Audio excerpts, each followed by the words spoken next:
దినమునకు 7 మార్లు స్తుతించెను. శాశ్వత కృపను తాను పొందుకొనేను. స్తుతించే గుణమును నాకు దయచేయమయ్యా. నూతన పాటలు పాడుటకు కృపణనీయమయ్యా. స్తుతించే గుణమును నాకు దయచేయమయ్యా. నూతన పాటలు పాడుటకు కృపణనీయమయ్యా. యేసయ్యా యేసయ్యా యేసయ్యా యేసయ్యా యేసయ్యా యేసయ్యా యేసయ్యా యేసయ్యా. నా ప్రార్థనకు ఫలమును ఇచ్చే దేవుడవు నీవే. నా ప్రయత్నాలలో విజయమునిచ్చే నాదుడవు నీవే. నా ప్రార్థనకు ఫలమును ఇచ్చే దేవుడవు నీవే. నా ప్రయత్నాలలో విజయమునిచ్చే నాదుడవు నీవే. అసాధ్యమైనది ఏదీ లేదు నీకు. నిన్ను విశ్వసించిన ఓటము ఉండదు మాకు. అసాధ్యమైనది ఏదీ లేదు నీకు. నిన్ను విశ్వసించిన ఓటము ఉండదు మాకు. యేసయ్యా యేసయ్యా యేసయ్యా యేసయ్యా యేసయ్యా యేసయ్యా యేసయ్యా యేసయ్యా. నా ప్రార్థనకు ఫలమును ఇచ్చే దేవుడవు నీవే. నా ప్రయత్నాలలో విజయమునిచ్చే నాదుడవు నీవే. నా ప్రార్థనకు ఫలమును ఇచ్చే దేవుడవు నీవే. నా ప్రయత్నాలలో ఆయన పరిశుద్ధుడు. మన దేవుడైన యెహోవాను గణపరచుడి. ఆయన పాదపీఠ మీదుట సాగిలపడుడి. 9వ వచనంలో మన దేవుడైన యెహోవా పరిశుద్ధుడు. మన దేవుడైన యెహోవాను గణపరచుడి. మూడు వచనాల్లో ఆయన పరిశుద్ధుడు, ఆయన పరిశుద్ధుడు, ఆయన పరిశుద్ధుడు.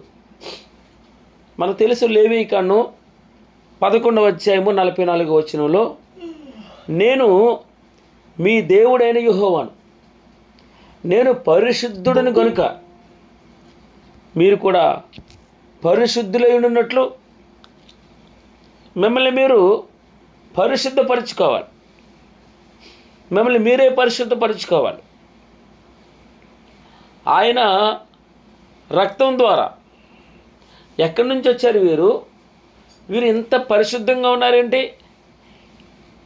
తెల్లని వస్త్రములు ధరించుకున్న వీరు ఎక్కడి నుంచి వచ్చారు అంటే వీరు క్రీస్తు రక్తంలో, గొర్రెపిల్ల రక్తంలో కడగబడ్డారు. రక్తం ఎలా ఉంటుందండి? ఎర్రగా ఉంటుంది. మరి ఎర్రని రక్తంలో కడగబడి తెల్లగా ఎలాగవుతారు అనగా ఈ పాపం పోతే మిగిలినంత తెలిపే మనకి. అందుకే నిన్న మనం 97వ కీర్తన కదండి, 98వ కీర్తన అనుకుంటాను. మనం ఒక మాట చూస్తాం, ఏమని? యెహోవాను ప్రేమించువారులారా, యెహోవాను 97వ కీర్తన 10వ వచనం. యెహోవాను ప్రేమించువారులారా చెడుతనమును అసహించుకొనుడి, అప్పుడు తన భక్తుల ప్రాణములను ఆయన కాపాడుచున్నాడు. అనగా ఎక్కడైనా యాక్షన్ ఉండాలి. మనకు రియాక్షన్ కావాలంటే యాక్షన్ లేకుండా ఏముండదు. మనం ఎంతో కొంత చేయాలి, మనం ప్రయత్నం చేయాలి. మనం ప్రయత్నం చేయకుండా మనం అన్నీ ఆయన మీదే పెట్టకూడదు. మన ప్రయత్నం చేయాలి, మిగిలినంతా భగవంతునికి అప్పచెప్పాలి. యెహోవాను ప్రేమించు వారులారా, చెడుతనమును అసహించుకునండి. పరిశుద్ధతను ప్రేమించేవాడు చెడుతనమును అసహించుకోవాలి. ఇర్మియా గ్రంథం 7వ అధ్యాయం 23వ వచనంలో, ఇర్మియా గ్రంథము 7వ అధ్యాయము 23, ఏదనగా నా మాటలు మీరు అంగీకరించిన ఎడల నేను మీకు దేవుడినయ్యుందును, మీరు నాకు జనులయ్యుందురు, మీకు క్షేమం కలుగునట్లు నేను మీకు ఆజ్ఞాపించుచున్న మార్గమంతటి యందు మీరు నడుచుకొనుడి అన్నాడు. అనగా మీకు క్షేమం కలగాలంటే నేను ఆజ్ఞాపించుచున్న మార్గమంతట్లో మీరు నడవలసిందే, పరిశుద్ధంగా ఉండవలసిందే, చెడుతనం అసహించుకోవలసిందే. ఒక రోజుని సమూయేలు గ్రంథం 15వ అధ్యాయము 16వ వచనంలో సౌలు గారు యుద్ధం చేసి వస్తాడు. దేవుడు ఏం చెప్తాడంటే, అయ్యా నువ్వు దేన్ని కూడా శేషం మిగలడానికి వీల్లేదు, పూర్తిగా ఏ యొక్క దోపుడు సొమ్మును నువ్వు తీసుకోవడానికి వీల్లేదు అని ఖండితంగా చెప్తాడు. అయితే దేవునికి విరోధంగా దేవుడు చెప్పిన మాట పక్కన పెడతాడు. పక్కన పెట్టేసి కొన్ని జంతువులను తీసుకొస్తాడు, కొన్ని పశువులను తీసుకొస్తాడు. అప్పుడు సమూయేలు డైరెక్ట్గా వచ్చేస్తాడు సౌలు దగ్గరికి. సౌలు దగ్గరికి వస్తాడు. 15వ అధ్యాయము, మొదటి సమూయేలు 15వ అధ్యాయం 13వ వచనంలో, సమూయేలు ఎప్పుడైతే సౌలు దగ్గరికి వచ్చాడో సౌలు విని వెంటనే సమూయేలును ఆశీర్వదిస్తున్నాడు. ఏమని?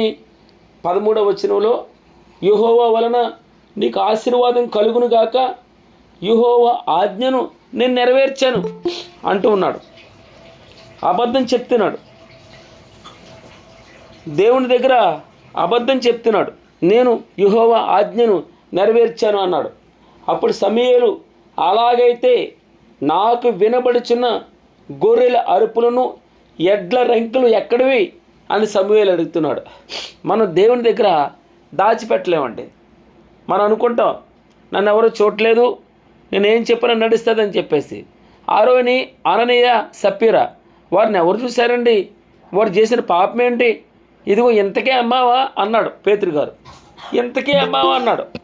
కొంత దాచుకున్నారు, మంచిది చెప్పొచ్చు కదా, అయ్యా కొంత నా ఇంటి కోసం దాచుకున్నాను, నా ఖర్చుల కోసం ఉంచుకున్నాను అని చెప్పొచ్చు.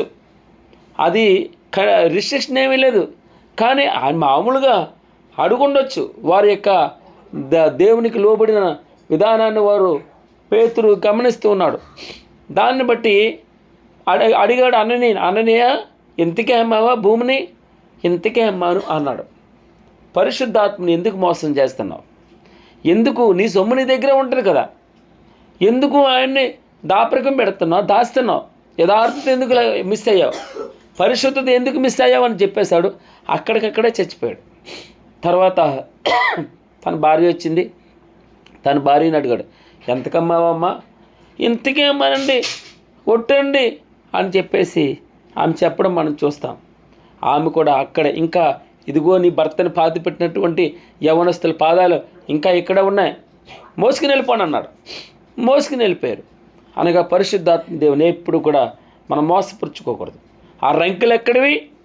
ఎద్దుల రంకులు వినపడుతున్నాయి కదా, గొర్రెల అరుపులు నాకు వినపడుతున్నాయి. అలాగైతే నాకు వినపడుచున్న గొర్రెల అరుపులు ఎక్కడివి, ఎడ్ల రంకులు ఎక్కడివి అడుగుతుంటే సౌలుకి ఏం చేయాలో అర్థం అవ్వట్లేదు.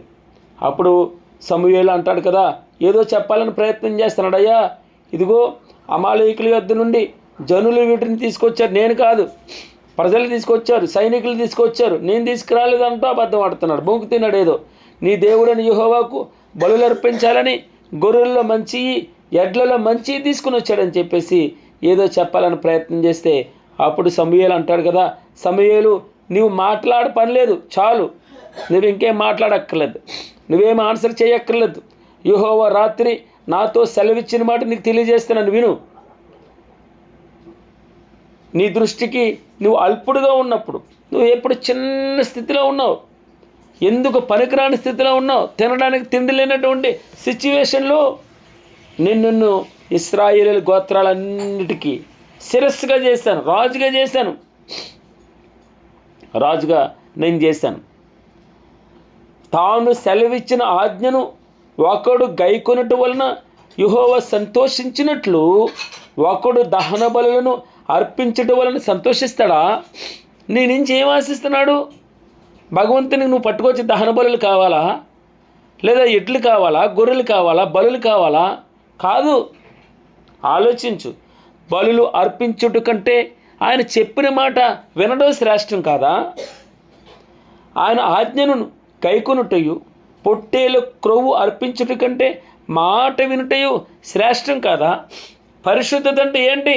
ఆయన చెప్పిన మాట వినడం కాదు అంటాడు సమూయేలు సౌలుతో. దేవుని నామమునకు మహిమ కలుగును కాక. యెహోవా రాజ్యము చేయుచున్నాడు, జనములు వణుకును. ఆయన కెరూబుల మీద ఆసీనుడై ఉన్నాడు, భూమి కదలును. సియోనులో యెహోవా మహోన్నతుడండి. ఎంత మంచి మాట! ఆయన మహోన్నతుడు. ఆయన్ని ఈ ఉదయకాలనే మనసారా ఆయన పొగుడుతూ ఉంటే, ఈ మాటలు వల్లివేస్తూ ఉంటే మనకు నిజంగా ఎంత బలాన్ని ఇస్తుందండి. యెహోవా రాజ్యము చేయుచున్నాడు. ఆయన రాజ్యము నీతి న్యాయము రెండు ఆ సింహాసనాలకి పునాదులు. ఆ పునాదుల మీద నిలవబడి ఆయన రాజ్యం చేయుచున్నాడు. జనములు వణుకుతాయి. ఆయన ముందర నిలవబడ్డానికి మనకు శక్తి చాలదండి. అదే కొలస్సీలకు రాసిన పత్రిక మనం చూస్తే ఆయన ముందర నిలవబడాలంటే నీతి న్యాయం పరిశుద్ధత ఒకటే. నేను పరిశుద్ధులను, నీవు కూడా పరిశుద్ధంగా ఉండాలి అని చెప్పే మాట. సియోనులో యెహోవా మహోన్నతుడు, జనములన్నిటిపైన ఆయన హెచ్చి ఉన్నాడు. ఆయన కృప ఎంతగా హెచ్చిందో, ఆయన కృప ఎంత హెచ్చుగా ఉందో, ఆయన మనందరికంటే ఆయన అంత హెచ్చుగా ఉన్నాడు. 117వ కీర్తన చూడండి, ఒక మాట చూడండి. యెహోవా కృప మన ఎడల హెచ్చుగా ఉన్నది. ఆయన మహోన్నతుడు, జనములన్నిటిపైన ఆయన హెచ్చి ఉన్నాడు. ఆయనే సమస్తమును. మనం కొలస్సీలకు రాసిన పత్రిక మనం నిన్న చదివాం, రాత్రి కదండి. ఆయనే ప్రాముఖ్యం కలిగినట్లు ఆయనకే ప్రాముఖ్యత కలగాలి. చూడండి, సంఘమున శిరస్సునకు ఆయనే శిరస్సు. ఆయన కొలస్సీలకు రాసిన పత్రిక 1వ అధ్యాయము 17వ వచనం. సంఘము అను శరీరమునకు ఆయనే శిరస్సు. ఆయనకు అన్నిటిలో ప్రాముఖ్యం కలుగు నిమిత్తం ఆయన ఆది నుండి మృతులలో నుండి లేచుట్లో ఆది సంభూతుడాయను. ఆయన యందు సర్వ సంపూర్ణత నివసించాలని, చూడండి, ఆ కుమారుని యందు మనకు విమోచనం. ఆయన మనలను అంధకార సంబంధమైన అధికారములో నుండి విడుదల చేసి తాను ప్రేమించిన తన కుమారుని యొక్క రాజ్య నివాసులుగా చేశాను. తర్వాత ఆ కుమారుని యందు మనకి విమోచనం అనగా పాపక్షమాపణ కలుగుచున్నది. ఆయన అదృశ్య దేవుని స్వరూపి సర్వ సృష్టికి ఆది సంభూతుడునై ఉన్నాడు. ఏలయనగా ఆకాశముందున్నవియు భూమి యందున్నవియు దృశ్యమైనవి కానీ అదృశ్యమైనవి కానీ అవి సింహాసనములైన ప్రభుత్వములైన ప్రధానులైన అధికారములైన సర్వం ఆయన యందు సృజింపబడను. సర్వమును ఆయన ద్వారాను ఆయనను బట్టి సృజించబడను. ఆయన అన్నిటికంటే ముందు ఉన్నవాడు. ఆయనే సమస్తమునకు ఆధారభూతుడు. సంఘమున శరీరమునకు ఆయనే శిరస్సు. ఆయనే శిరస్సు. ఆయనకు అన్నిట్లో ప్రాముఖ్యం కలిగిన నిమిత్తం ఆయనకు అన్నిట్లో ప్రాముఖ్యం కలిగి ఆయన మహోన్నతుడు. జనములన్నిటిపైన ఆయనే హెచ్చి ఉన్నాడు. ఈ మాట జ్ఞాపకం చేసుకొని ప్రార్థన చేసేటప్పుడు, భయంకరమైన నీ గొప్ప నామమును వారు స్తుతించెదరు. నేను కూడా స్తుతిస్తాను ప్రభువా. యెహోవా పరిశుద్ధుడు. ఈ మాట వింటుంటేనే ఆయనకి ఎంత, చూడండి, స్పెసిఫిక్గా లేదు, ప్రత్యేకంగా లేదు, మనం అలా కంపేర్ చేయలేం. ఆయన పరిశుద్ధత. ప్రభువారు అంటాడు, నాలో పాపం ఉన్నదని మీలో ఎవడు స్థాపించగలడు? ఎవరు స్థాపించలేరండి. ఏదో నోటు మాటతోటి ఏదో చెప్పడానికి ప్రయత్నం చేస్తారు, కానీ నిజంగా ఆయనలో ఏమైనా పాపం ఉందని ఎవరు నిరూపించలేరు. నాలో పాపం ఉన్నదని మీలో ఎవడు స్థాపించగలడు? ఆయన పరిశుద్ధుడు. నేను పరిశుద్ధుడిని కనుక మీరు కూడా ఎలా ఉండాలి? పరిశుద్ధులై ఉండనట్లు మిమ్మల్ని మీరే పరిశుద్ధపరచుకోండి. యేసు రక్తంలో కడగబడండి, పాపమును ఒప్పుకోండి, ప్రాయశ్చిత్తం పొందండి, పాప క్షమాపణ పొందండి. ఇది సువార్త. రండి, ఇదిగో పరలోక రాజ్యం సమీపించి ఉన్నది, మారు మనసు పొందండి. మారు మనసు అనగా నూతనమైన మనసు పొందండి. మీ పాపములు కడుక్కోండి. అవి ఎర్రనివైనను, కెంపు వలె ఎర్రనివైనను, హిమం వలె తెల్లగా చేస్తారంట భగవంతుడు. ఆయన రక్తంలో మన ప్రతి పాపం కడుక్కోవాలి. మనం ఆయన దగ్గరకు వచ్చి శుద్ధులం కావాలి. క్రైస్తవ జీవితంలో శుద్ధి చాలా ఇంపార్టెంట్ అండి. మీరు చూసారో లేదో, నమాజ్ చేసేటప్పుడు వారు లోపలికి వెళ్ళేటప్పుడే బయట శుద్ధి చేసుకుంటారు. కాళ్ళు, చేతులు, ముక్కులు, చెవులు, తల అన్నిటి మీద నీళ్ళతో ప్రోక్షణ. భగవంతుని దగ్గరికి వెళ్ళేటప్పుడు శుద్ధి చేసుకుని వెళ్తారు. ఆయన దగ్గరికి మనం గేట్కి ఎంటర్ అవ్వకముందే, ప్రభువా నేను ఎక్కడైనా తప్పు చేస్తేనేమో, ఎవరికి వారేనండి ఇండిపెండెంట్గా వ్యక్తిగతంగా మనం పరిశీలన చేసుకోవాలి. పరిశుద్ధుని దగ్గరికి వెళ్తున్నాం, మనం మహోన్నతుని దగ్గరికి వెళ్తున్నాం, గొప్ప దేవుని దగ్గరికి వెళ్తున్నాం. ఆయన మహాదేవుడు, యెహోవా మహాదేవుడు. నేను 97వ కీర్తన కదండి, 96లో కూడా ఉంటుంది అన్నమాట.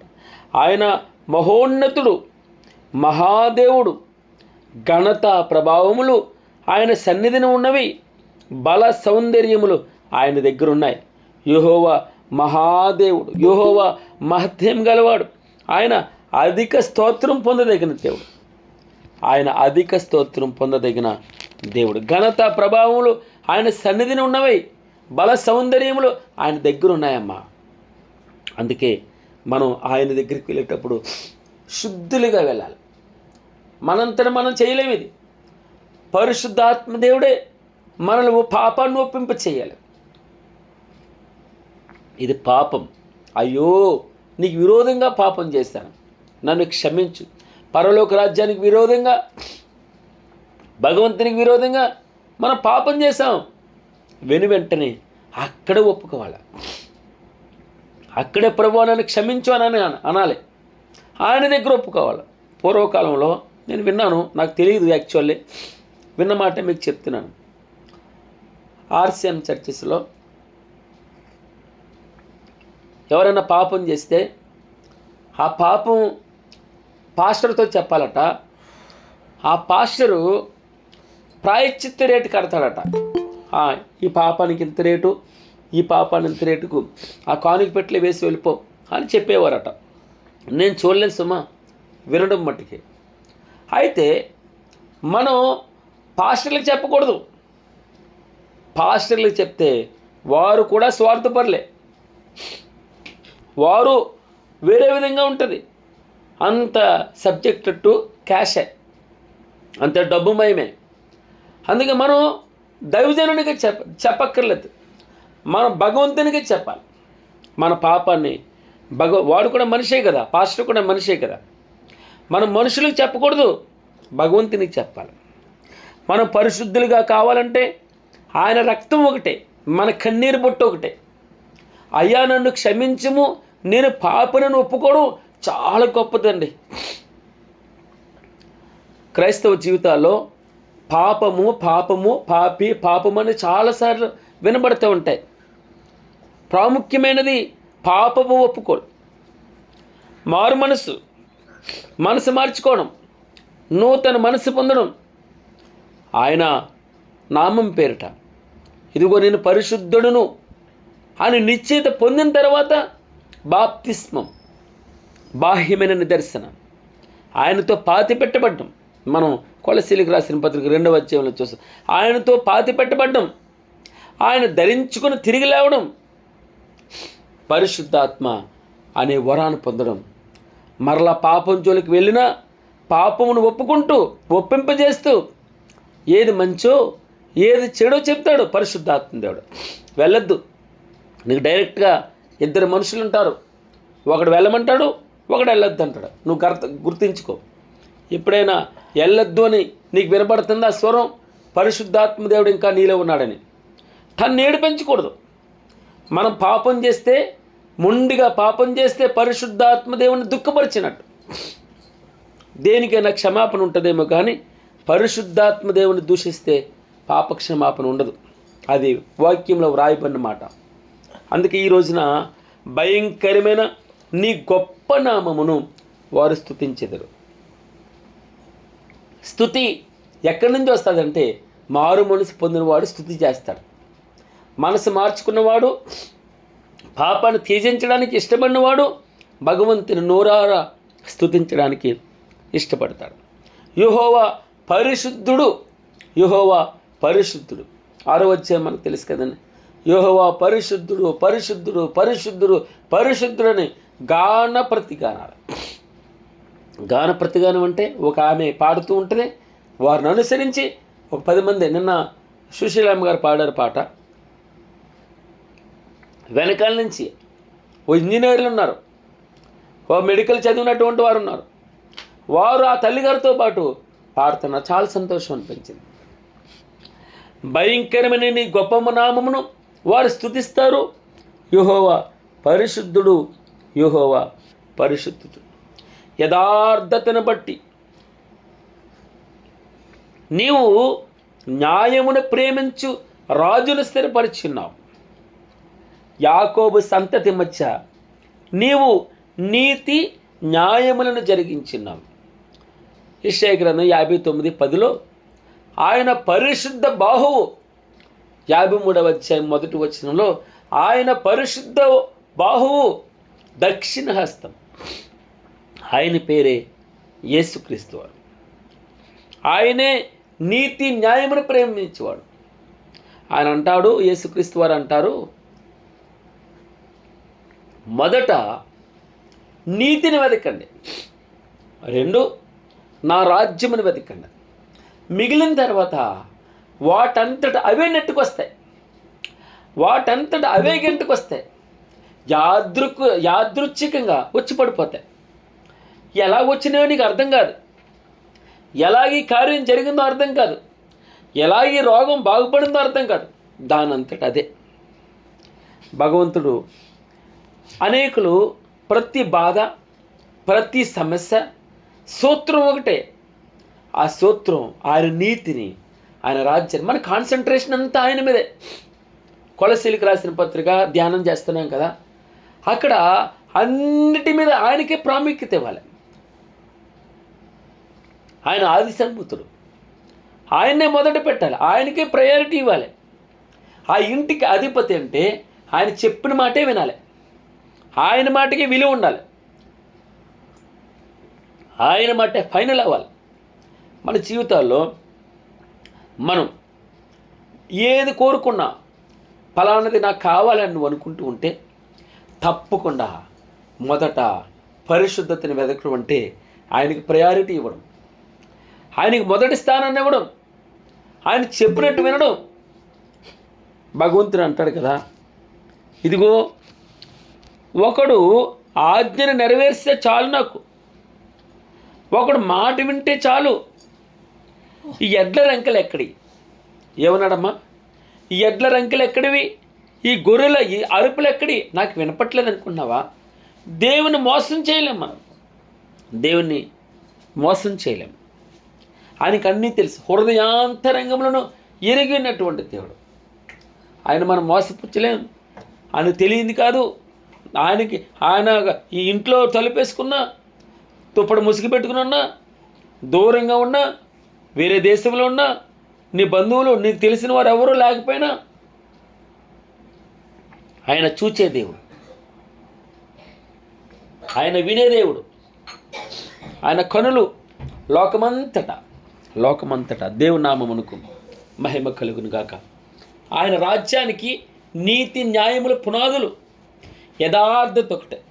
అయ్యా, నీ పరిశుద్ధ పర్వతం మీద ఎవడు నిలవబడతాడు? యథార్థత ఉన్నవాడే, నిజం పలుకువాడే. ఎన్ని క్వాలిఫికేషన్ చెప్తాడో 15వ కీర్తనలో. యథార్థతను బట్టి నువ్వు న్యాయమును ప్రేమించుచున్నావు, న్యాయమును ప్రేమించి రాజును స్థిరపరిచి ఉన్నావు. యాకోబు సంతతి మధ్య నీవు నీతి న్యాయములను జరిగించి ఉన్నావు. మన దేవుడని యెహోవాను ఘనపరచుడి, ఆయన పాదము ఎదుట సాగిలపడడి, ఆయన పాదపీఠం ఎదుట సాగిలపడడి. నేను కూడా, నాకు చాలా ఇష్టం సాగిలపడిపడం అంటే. వేరే వాళ్ళు ఏమనుకుంటారో తెలియదు, కానీ భగవంతుని దగ్గర మనం లేచిన వెంటనే సాగిలపడి ఒక దండం పెట్టడం చాలా అద్భుతం అమ్మ. మహోన్నతునికి, గొప్ప దేవునికి, దేవాది దేవునికి, ఆది సంభూతుడికి, ఆదియు అంతమైన దేవుడికి, నిన్న నేడు నిరంతరము ఏకరీత ఉన్నాయి, యుగ యుగములలో స్థిరంగా ఉన్నవాడికి, కదలిన దేవునికి మనం సాగిలపడిపోయి ఆపాదమస్తకం. అందుకే సజీవ యాగంగా అంటే ఏంటనుకున్నారు? మొత్తం ఉన్న ఫలాన్ని పడిపోవడం. ఎలాగో తెలుసా? తిరిగి తీసుకోలేని విధంగా ఒకసారి ఆయనకి సమర్పించుకుని, ఒకసారి ఆయన కమిట్ చేసి మరలా వెనక్కి తీసుకోకూడదు. సజీవ యాగంగా అంటే కాలిపోవడం, యాగం బూడిదైపోవడం. ఆయన దగ్గర మన ఇష్టాలన్నీ చంపేసుకోవడం, ఆయన దగ్గర, ఆయన కాళ్ళ దగ్గర పడిపోవడం, 2 చేతులు మ్రొక్కి ఆయన పాదపీఠం దగ్గర సాగిలిపడడం, మనం ఆయనకి శిరస్సు వంచి నమస్కరించడం, మన దేవుడని యెహోవాను గణపరచడం అంటే ఫిజికల్గా సాగిలి పడిపోవడం కాదు, ఆయన మాట వినడం, ఆయన ఆజ్ఞను పాటించడం. అన్నాడు, యెహోవా వలన ఆశీర్వాదం కలుగును గాక. ఇండైరెక్ట్గా సౌలు సమూయేలును ఆశీర్వదిస్తున్నాడు, మంచిదే. అప్పుడు అన్నాడు, అలాగైతే నేను ఆజ్ఞను నెరవేర్చానన్నాడు. దేవుడు చెప్పిన మాటని విన్నాను అన్నాడు సౌలు. అలాగైతే నాకు వినబడిచిన గొర్రెల అరుపులు ఎక్కడి నుంచి వస్తున్నాయి? ఆ ఎడ్ల రెంకలు ఎక్కడివి? ఆ ప్రశ్న నీకు నాకు దేవుడు వేస్తే ఏం సమాధానం చెప్పగలం? ఆయనకి ఏం సమాధానం చెప్పగలం? మన పరిశుద్ధత గురించి, మన నిజాయితీ గురించి, మన యథార్థతని గురించి భగవంతుడు ఏలెత్తి చూపిస్తే మనం ఆయన ముందర నిలవబడగలమా? ఏమవుతుంది మన పరిస్థితి? అందుకే మన జీవితం, నా మట్టుకైతే నేను అయ్యా ఆయన ముందట, ఆయన పాదపీఠం ఎదుట సాగిలి పడ్డం తప్ప నాకు వేరే గత్యంతరం లేదు. నేనైతే ప్రభు ఆయన పాదాలు పట్టుకుని, ప్రభువా నువ్వు నన్ను క్షమిస్తే తప్ప నేను పరిశుద్ధుడిగా మారలేను, నువ్వు నన్ను క్షమించాలి, నువ్వు నన్ను క్షమించి ప్రభువా. మన దేవుడని యెహోవాను ఘనపరచండి, ఆయన పాదపీఠం ఎదుట సాగిలపడండి. ఆయన పరిశుద్ధుడు, ఆయన యాజకుల్లో మోషే అహరోనులు ఉండాలి. ఎవరున్నారమ్మా? మోషే అహరోనులు అంట యాజకత్వం, ఆ పరిశుద్ధునికి యాజకత్వం చేస్తున్నారు, కమిట్ అయ్యారు మొత్తం. మోషే అహరోనులు. దేవుడు చెప్పాడు, దేవుడు పిలిచాడు, అందరూ యాజకులుగా ఉన్నాయి. ఎవరికి పిలుపు ఉంటుందో అదొక గొప్ప ప్రణాళిక అండి. అది గొప్ప ప్రణాళిక, పరిశుద్ధతగా ఉండడానికి ఇష్టపడ్డ వాళ్ళకి. అందుకే ఒక్కొక్కసారి మన జీవితాలు, మన మనుషులం కదమ్మా, త్వరగా తప్పిపోతూ ఉంటాం. పరిశుద్ధాత్మ దేవుడు ఈ ఉదయకాలన ఆయన మనల్ని పరిశుద్ధులుగా ఉండాలని మనం 1-2 సార్లు బేరేజీ వేసుకోవాలి, 1-2 సార్లు ఆలోచన చేయాలి. మన అయ్యో ఈ మాట వదులుతూ ఉన్నప్పుడు అది కోపంతో, యాదృచ్ఛికంగానా, ఎలాగైనా సరే మాట వదులుతున్నామా, ఆలోచన వస్తుందా, మనం తప్పకుండా అక్కడికక్కడే మనమే విమర్శ చేసుకోవాలి, ఖండించుకోవాలి. ఒకవేళ నిజంగా మనకు మనసులో అనిపిస్తే ఆయన్ని అడగాలి, పాపక్షమాపణ పొందాలి, కన్నీరు కార్చాలి, ఆయన దగ్గర ఆయన క్షమించాడన్న నిశ్చయిత రావాలి. అప్పుడే మనం బల్లలో పాలు పొందాలి. ఆయన ముట్టుకునేటప్పుడు పరిశుద్ధంగా ముట్టుకోవాలి. నిన్న నెహెమ్యా గారు మనకి ఆ వాక్యం చెప్తూ ఒక మాట చెప్తాడు. మనం ఇతరులు ఏదో అనుకుంటారని, అయ్యో ఇతరులు తప్పుగా అనుకుంటారేమో, ఈరోజు బల్ల తీసుకోకపోతే ఎవరైనా ఏమని అనుకుంటారేమో, ఏం పాపం చేశాడు వీడు, ఎందుకు తీసుకోవట్లేదని వారికి ఆలోచన కల్పించడం ఎందుకని, ఈ తలకాయ నొప్పి ఎందుకని బల్ల తీసేసుకుంటున్నామా? ఆలోచన చేయాలి. అది పరిశుద్ధమైన శరీరం, ఆయన రక్తం సాదృశ్యమైన ఆ రొట్టె మీరు సింపుల్గా కనబడి ఉండొచ్చు, సింపుల్గా ప్రసంగి పట్టుకొస్తూ ఉండొచ్చు, కానీ అది పరిశుద్ధమైన దేవుని శరీరం అని నువ్వు జ్ఞాపకం చేసుకోవాలి. నిష్కలంకమైన రక్తం, నిష్కలంకమైన గొర్రెపిల్ల రక్తం, అందులో ఏ పాపం లేదు, ఏ దోషం లేదు, చిన్ని మచ్చ లేదు, చిన్ని డాగు లేదు. నిన్ను నన్ను కూడా అలాగనే చేయాలని పరిశుద్ధాత్మ దేవుడు ఇష్టపడుతున్నాడు. ఆయనకి ఇష్టమైంది నీ పరిశుద్ధతే. దానికోసమే ఆయన తపనంతా కూడా అదే. అందుకే ఒక మాట మనం చూస్తాం, ఎఫెసీయులకు రాసినటువంటి పత్రిక 5వ అధ్యాయము, మీకు తెలియదు కాదు, మరలా ఒక మాట చెప్తున్నాను. 25వ వచనం, 27, అటువలే క్రీస్తు కూడా సంఘమును ప్రేమించి అది కళంకమైనను ముడతయైనను అట్టిది మరేదైనను లేక పరిశుద్ధంగాను. ఎలా ఉండాలండి? అటువలే క్రీస్తు కూడా సంఘమును ప్రేమించి అది కళంకమైనను ముడతయైనను అట్టిది మరి ఏదైనను లేక పరిశుద్ధమైనది గాను నిర్దోషమైనది గాను మహిమగల సంఘం గాను ఆయన తన ఎదుట దానిని నిలువబెట్టుకొనవలెనని వాక్యముతో ఉదక స్నానము చేత దానిని పవిత్రపరచి పరిశుద్ధపరచుటకే దాని కొరకు తనను తాను అప్పగించుకున్నాడు. తానే రక్తాన్ని చిందించాడు. సిలువ రక్తం చేత సంధి చేసి మనం చూస్తాం కదా, కొలసీలకు రాసినటువంటి పత్రిక 1వ అధ్యాయం 19వ వచనంలో, ఆయన యందు సర్వ సంపూర్ణత నివసింపవలెననియు ఆయన సిలువ రక్తం చేత సంధి చేసి ఆయన ద్వారా సమస్తమును, అవి భూలోకమందున్నవైనను పరలోకమందున్నవైనను వాటన్నిటినీ ఆయన ద్వారా తనతో సమాధానపరచుకొనవలెనని తండ్రి అభీష్టమైనది అని వ్రాయబడింది. దేవుని నామమునకు మహిమ కలుగును గాక. ఆయన ద్వారానే మనకి పాప క్షమాపణ, ఆయన ద్వారానే మనకు పాప విమోచన, ఆ కుమారుని యందు మనకు విమోచనం, ఆ కుమారుని యందు మనకు పాప క్షమాపణ కలుగుచున్నది. ఆ కుమారుని ద్వారా మనకి రాజ్యం, ఆ కుమారుని యొక్క రాజ్యం అనుగ్రహింపబడుతుంది.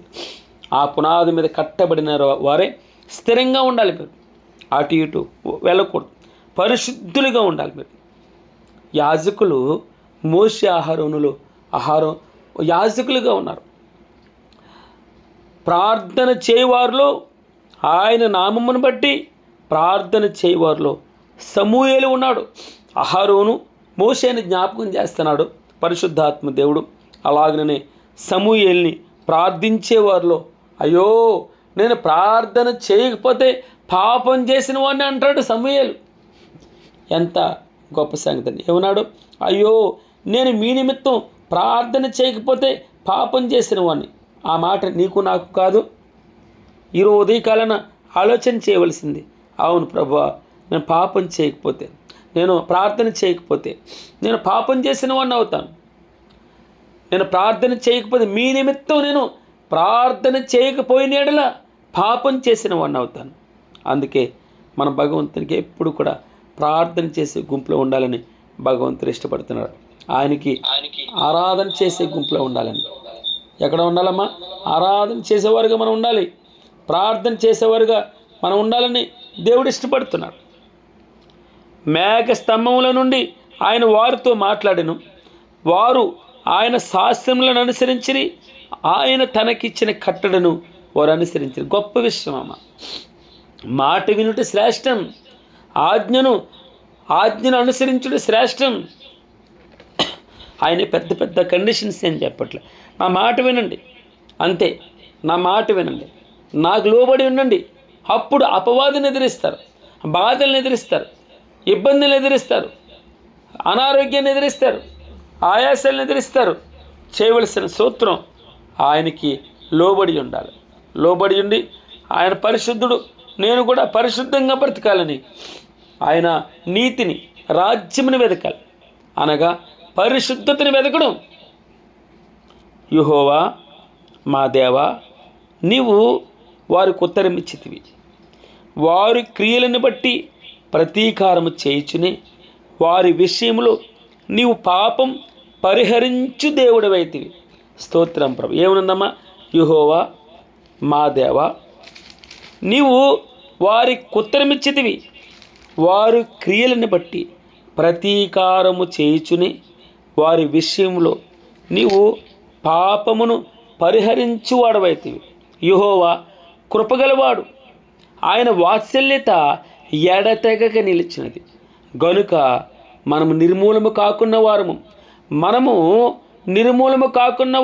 అనుదినము నూతనంగా ఆయనకు వాత్సల్యత పుడుతూ ఉంది. నువ్వు ఎంతైనా నమ్మదగిన వాడవు ప్రభువా. యెహోవా నా భాగమని నేను అనుకొనుచున్నాను. ఆయన యందు నేను నమ్మిక ఉంచుకొనుచున్నాను. తన్ను ఆశ్రయించు వారి ఎడల యెహోవా దయాళుడు. యెహోవా మా దేవా, నీవు వారికి ఉత్తరమిస్తూ ఉన్నావు, వారికి ఆన్సర్ చేస్తున్నావు, వారు చేసే ప్రతి ప్రార్థన ఆలకిస్తూ ఉన్నావు. వారి క్రియలను బట్టి, లోబడిన తనాన్ని బట్టి అనేక మార్లు విసిగించారు. ఆయనను వారి విషయంలో నీవు పాపాన్ని, వారి దోషాన్ని, వారి లోబడిన తనాన్ని నువ్వు భరిస్తూనే వచ్చావు. స్తోత్రం ప్రభా. నీకు అందుకే హబాకుకు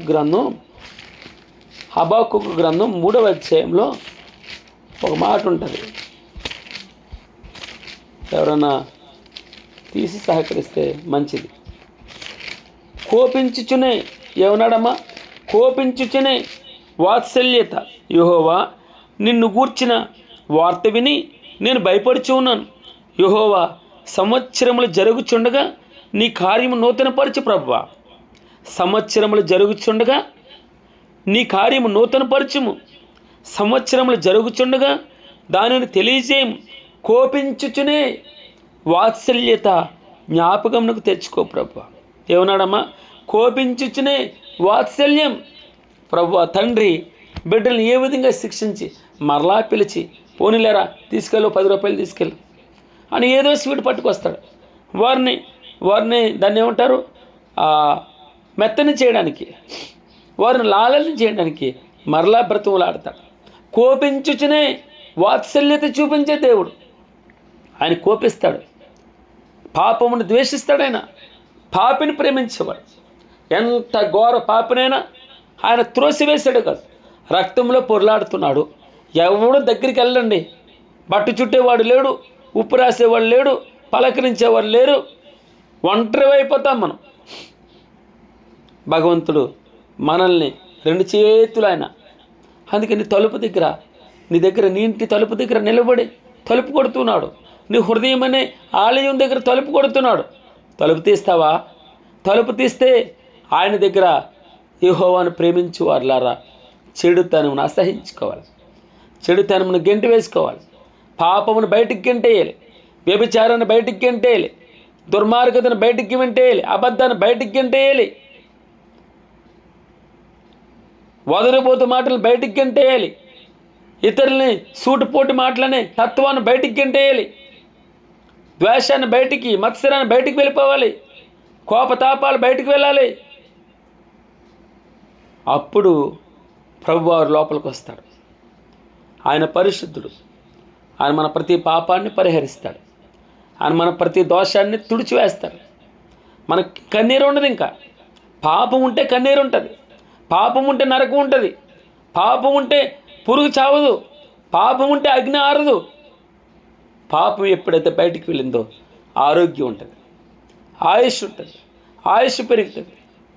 పాపమే అన్ని అనర్థాలకి కారణం.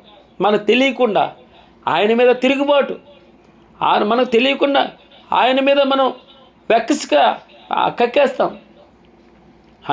మనకు తెలియకుండానే ఆయన మీద ద్వేషభావం ఉంటుంది, మనకి విరోధ భావం ఉంటుంది, మనకే, ఇతరులకు కాదు. అందుకే మనం ఇంకా విరోధ భావం ఉండగానే, శత్రువులుగా ఉండగానే, మనం బలహీనులుగా ఉండగానే, పాపంలో ఉండగానే, సిలువకు శత్రువులుగా ఉండగానే పరిశుద్ధాత్మ దేవుడు మనల్ని క్షమించాడు, మనల్ని ఆదరించే దేవుడు. మన దేవుడని యెహోవా పరిశుద్ధుడు. మన దేవుడని యెహోవాను ఘనపరచండి. ఆయన పరిశుద్ధ పర్వతం ఎదుట సాగిలపడండి. ఆయనకి సాగిలపడడం అంటే ఆపాదమస్తకం మొత్తం ఆయన సరెండర్ అవ్వాలి. ఆయన ఆధిపత్యానికి మనం లొంగిపోవాలి.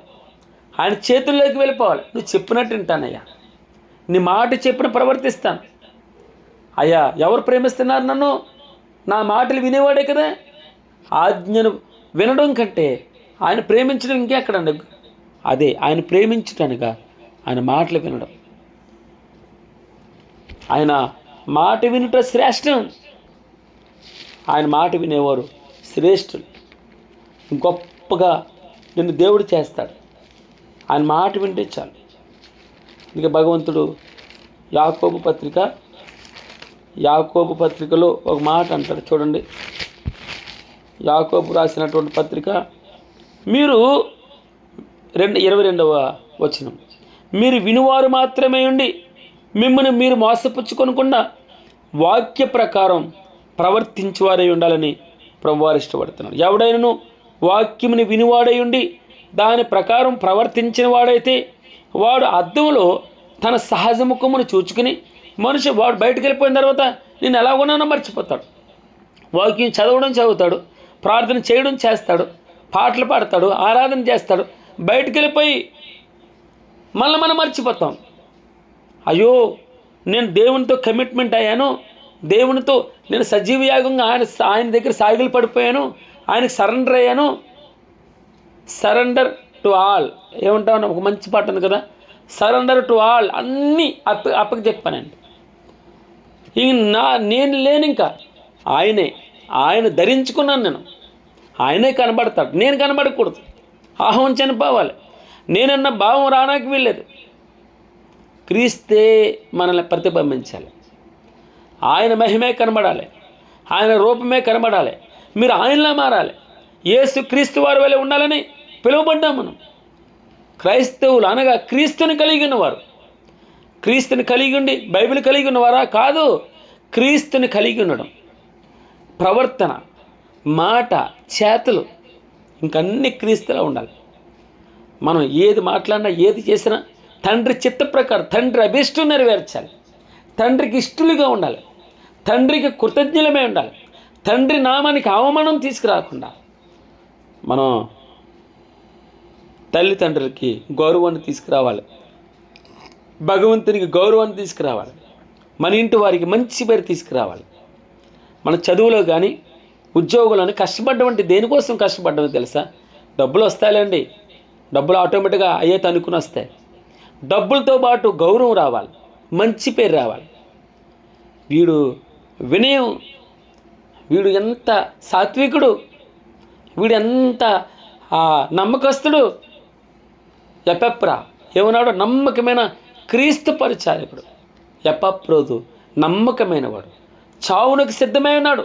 అయినా కూడా మీ నిమిత్తం, ప్రభు పరిచర్య నిమిత్తం, ప్రార్థన నిమిత్తం చావడానికి కూడా సిద్ధంగా ఉన్నాడు. ఎపప్రోదు గొప్ప నమ్మకస్తుడు. హనన్య నమ్మకమైన మనుషుడు. అతడు అందరికంటే దేవుని ప్రేమించేవాడు, అందరికంటే దేవుని ప్రేమించేవాడని వ్రాయబడి ఉంది. నమ్మకమైన మనుషుడని హనన్య గురించి వ్రాయబడి ఉంది. యోసేపు నమ్మకస్తుడు. మనుషులు ఉన్నప్పుడు కాదు ప్రవర్తన, ఎవరో చూడలేదని కాదు, ఎవరో చూచినా చూడకపోయినా భగవంతుడు చూస్తున్నాడు. భయంతో బ్రతికేవాడు నమ్మకస్తుడు. ఈ రోజున 99వ కీర్తన మనం చదువుతున్నాడు. పరిశుద్ధుడు, పరిశుద్ధుడు, పరిశుద్ధుడు, మహోన్నతుడైన దేవుడు, గొప్ప దేవుడు, పరిశుద్ధుడు అని వ్రాయపడింది. నీవు నేను కూడా పరిశుద్ధులుగా ఉండాలని, ఆ గొప్ప నామానికి అవమానం తీసుకురాకూడదు. మనుషులు మీ సత్క్రియలను చూచి యేసుక్రీస్తు వారిని మీలో నుంచి చూచి తండ్రిని మహిమపరచాలి. తండ్రిని మహిమపరిచినట్లు వారి ఎదుట క్రీస్తు మర్మం, దేవుని మర్మాన్ని మీరు విప్పాలి. ఆ దేవుని మర్మాన్ని బయలుపరచాలి, క్రీస్తుని కనపరచాలి. అప్పుడు తేజోవాసులైన రాజ్య సంబంధులుగా మీరుంటారు, పరిశుద్ధులుగా మీరుంటారు, విశ్వాసులుగా మీరుంటారు. మనం దేవుని బిడ్డలుగా మనం ఉంటాం, దేవుని బిడ్డలుగా ఉంటాం, రాజ్య నివాసులుగా ఉంటాం. వాక్యం మీద మనం ఆధారపడతాం, వాక్యాన్ని ప్రేమిద్దాం. భగవంతుడు కోపించిన వాత్సల్యత చూపించే దేవుడు, కొడుతూనే పెట్టే దేవుడు, మనకు బుద్ధి చెప్పే దేవుడు, మనల్ని సరిచేసే దేవుడు, మనల్ని ప్రేమించే దేవుడు, మనల్ని పాలించే దేవుడు, మన వెంబడి ముందర వెనక ఆవరించి ప్రొటెక్షన్ ఇచ్చి కునుకుడు నిద్రపోడు. నిన్ను కాపాడువాడు కునుకుడు నిద్రపోడు. నీ రాకపోకలన్నీ తోడుగా ఉంటాడు. భగవంతుడు నీతో వస్తాడు. యాకోబు అన్నీ సంపాదించుకున్నాడు. 2 గుంపులు అయ్యానయ్యా, వెళ్ళేటప్పుడు కర్రతో దాటాను యబ్బోకు రేవుని, 2 గుంపులుగా వస్తున్నాను, అంతగా ఆశీర్వదించావు. అయినా ప్రభువా నీవు నన్ను ఏం ఆశీర్వాదం? ఆయన మనతో ఉండడమే ఆశీర్వాదం. రాజు మనతో ఉండడం ఆశీర్వాదం, రాజుతో మనం ఉండడం ఆశీర్వాదం. ఆయన చేతుల భద్రత ఉంటుందండి. మహోన్నతుని చాటున భద్రత ఉంటుంది, ఆ నీడలో భద్రత ఉంటుంది. ఆయన రెక్కల క్రింద, భద్రమైన రెక్కల క్రింద మనకి ఆరోగ్యం ఉంటుంది. ఆయన రెక్కలు ఆరోగ్యాన్ని ఇచ్చే రెక్కలు, ఆయన రెక్కలు ఆశీర్వాదాన్ని ఇచ్చే రెక్కలు, మహిమైశ్వర్యాన్ని ఇచ్చే రెక్కలవి, నిరీక్షణనిచ్చే రెక్కలవి. ఆ భద్రమైన రెక్కల క్రింద మనం దాక్కోవాలని భగవంతుడు ఇష్టపడుతున్నాడు. పరిశుద్ధత, ప్రభు సహవాసం నుంచి బయటకు రాకూడదు, కంచిలోకి రాకూడదు, ఆ మందులో నుంచి బయటకు రాకూడదు. తప్పిపోతాం సుమా. మనం చిన్ని వాటి కొరకు మనం బయటకు వస్తే తప్పిపోతాం. అక్కడ బాగలేదు, అక్కడ సినిమాలు లేవు, సీరియల్ లేవు, జోకులు లేవు, జబర్దస్తులు లేవు అని నువ్వు అనుకుంటే పాపంలో పడిపోతాం. పరిశుద్ధ దేవుణ్ణి దూరంగా గెంటేస్తాం. ప్రార్థన ఉండదు, ఇంకా వాక్యం ఉండదు. నువ్వేం చేస్తున్నావో నీకే తెలియదు. కంపు కొడతావు, తర్వాత బాధపడతావు. అయ్యో నా సిచ్యువేషన్ ఇలా ఉందా, ఇంత దౌర్భాగ్యమైన స్థితిలో ఉన్నానా, ప్రార్థన పక్కన పెట్టేస్తానా, పాపం చేశానా, వాక్యాన్ని పక్కన పెట్టానా, పాపం చేశానా, సహవాసం నుంచి బయటకు వచ్చానా, నియామక కూడికలకి సమయానికి వెళ్ళలేకపోతున్నానా, భగవంతుని దుఃఖపరిచానా, పరిశుద్ధాత్మ దేవుణ్ణి ఆయాసపరిచానా, ఆయన్ని గాయపరిచానా, సిలువకు అప్పచెప్పానా. భగవంతుడు పరిశుద్ధాత్మ దేవుడు ఉదయాన ఆయన పరిశుద్ధుడు, మనం కూడా పరిశుద్ధంగా ఉండాలని ఆయన ప్రాకులాట. భగవంతుని ప్రేమిందాం, ఆయన చెప్పిన మాట విందాం, శ్రేష్ఠులుగా మిగిలిపోదాం, అనేకులకి ఆశీర్వాదకారణంగా ఉందాం, అనేకుల వరకు ప్రార్థన చేద్దాం. మన బతుకున్నాళ్ళు ఆయనకి నమ్మకస్తులుగా ఉందాం. ఆయన కోపించుచునే వాత్సల్యత చూపించే దేవుడు. మొట్టమొదట ఆయన నీతిని, రాజ్యాన్ని వెతుకుదాం. ఆయన కోసం ఎక్కువ తపన పడదాం. ఆయన తలంచుకుందాం. మన జీవితాన్ని సజీవయాగంగా ఆయనకు సమర్పించుకుందాం. ఆయన ఎదుట సాగిలు పడదాం. ఆయన పరిశుద్ధ పర్వతం ఎదుట సాగిలు పడదాం. మొత్తం ఆయనకు సమర్పించుకుందాం. మన బ్రతుకుని ఆయనకు అప్పచెబుతాం. God bless you. మన జీవితాల్ని, మన బిడ్డల్ని, మన కుటుంబాన్ని భగవంతుడు ఆశీర్వదించును గాక.